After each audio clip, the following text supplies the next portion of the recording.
Mikey Hicks' family says he's been treated like a terror suspect every time he flies. The airlines say he's on a TSA watch list, even though Mikey is just 8 years old. Mikey and his mom, Nahjlah, are here with us this morning. Good morning to you both. Good morning. Mikey, tell me, what happens when you go to the airport? When we're at the airport, these guys make me, when we're in security, they make me go over to the side with, like, my dad, because they say, then they have to, like, pat us down. Because you and your dad have the same name, right? Yeah, and my mom thinks that, like, some terrorist has the same name as me and my dad. What do you think of that? Not good.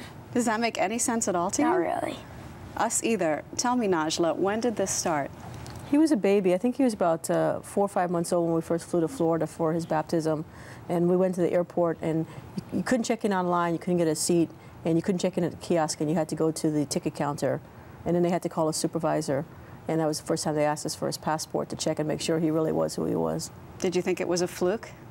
Yeah, you didn't really think much about it. I mean, it was right after 9/11, so it was security. You really didn't think much about it. But every time after that, we continued to do it. You know, first it's like a little story you can tell your family. It's kind of funny, and then it's amusing, and then it's a little annoying. And then you get to the point where as he gets older, you get very angry about it. What do you tell the agents when they do this?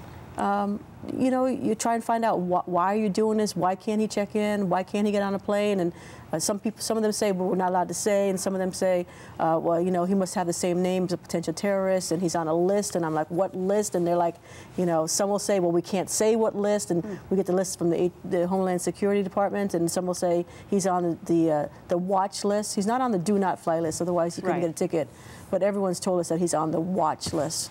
So let me get this straight. This would-be bomber on Christmas Day who's on a list is able to get through and get on a plane, but little Mikey isn't without going through all this. Mike or his dad, every time we go to the airport, they both have to be cleared now before we, and sometimes they'll randomly, well, they say it's randomly, but sometimes they'll put these big 4-letter S's on top of his... red S's. Red S's, and you know that means, uh-oh, I'm going to get frisked. That means he's going to get patted down. So you have tried to contact people, you have sent documentation to the TSA. We had to bring the TSA there to help us get through. And not even that? Security. Did that even help? No, my dad doesn't help for anything. No. Wow.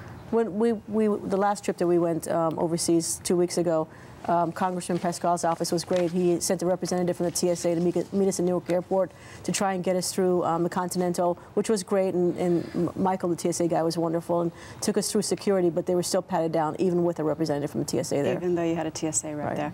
Where it appears there might be hope on the horizon. We contacted the TSA, and even though they insist there is no 8-year-old on a watch list, they say that things are changing. They say they're in the process of assuming responsibility from the air carriers for pre-screening passengers against comprehensive terror watch lists, and all you're going to have to do is prove your gender and your date of birth, and you'll be able to get through. Do you think that's a good solution?